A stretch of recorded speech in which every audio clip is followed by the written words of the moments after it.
দীর্ঘ ২১ বছর পর দেশে ফিরে আসে মোস্ট ওয়ান্টেড এক ক্রিমিনালের শাগরেদ ক্লিনটন। এত বছর পর তার দেশে ফেরাটা যে নিছক কাকতালীয় নয় সেটা শুরু থেকেই অনুমান করা যায়। এদিকে ইনসাইডার সোর্সের মাধ্যমে ক্লিনটনের দেশে ফেরার খবর জানতে পারেন সাংবাদিক জহির আহমেদ। বিষয়টি দেশবাসীর সামনে তুলে ধরতে জহির যখন মরিয়া, ঠিক তখনই এই মিশনে তার সঙ্গী হয় জুনিয়র সাংবাদিক সামিউল আলম। শেষ পর্যন্ত তারা কি সত্যটা সামনে আনতে পারে? জানতে হলে দেখতে পারেন সালে সোবান অনিম পরিচালিত এবং জিওল ফারুক অপূর্ব, ইয়াশ রোহান, আফসানারা বিন্দু, সারিকা সাবরিন অভিনীত ৮ পর্বের হইচই অরিজিনাল সিরিজ হেডলাইন। অনেস্টলি আমার কাছে এটা বেশ এন্টারটেইনিং একটি শো মনে হয়েছে। সাধারণত সাসপেন্স থ্রিলার ঘরানার কন্টেন্টগুলোতে গল্প বলার ধরন কিছুটা সিরিয়াস হয়, তবে এখানে নির্মাতা সালে সোবান অনিম শুরু থেকেই ভিন্ন পথে হেঁটেছেন, যা আমার কাছে ভালো একটি প্রচেষ্টা বলে মনে হয়েছে। শুরু থেকেই গল্প হালকা মেজাজে এগিয়েছে এবং স্ক্রিন প্লে ছিল বেশ এঙ্গেজিং।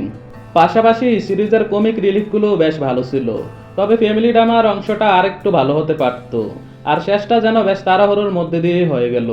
গল্পের গভীরতা আরও ভালোভাবে ফুটিয়ে তুলতে এখানে একটু বেশি সময় দেওয়া যেত। অভিনয়ে জিওল ফারুক অপূর্ব বরাবরের মতোই ভালো করেছেন। অপূর্বকে বড় পর্দায় দেখার আফসোস, দুধের স্বাদ গোলে মেটানোর মতো এই সিরিজ দেখে মেটাচ্ছি। জুনিয়র রিপোর্টার সামিউল আলম চরিত্রে ইয়াশ রোহান ছিলেন ভীষণ সাবলীল। কমিক টাইমিংয়ের পাশাপাশি অপূর্বর সাথে ইয়াশের কম্বো বেশ উপভোগ্য লেগেছে। এই সিরিজের মাধ্যমে অনেকদিন পর আফসানারা বিন্দু ও সারিকা সাবরিনকে দেখলাম, তারাও ভালো কাজ করেছেন।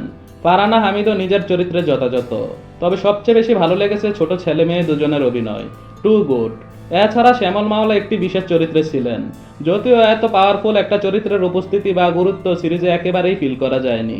কেমিও রোলে চঞ্চল চৌধুরীকেও ঠিকঠাকই লেগেছে, আর কারিগরি দিক থেকেও সিরিজটি বেশ ভালোভাবেই উতরে গেছে।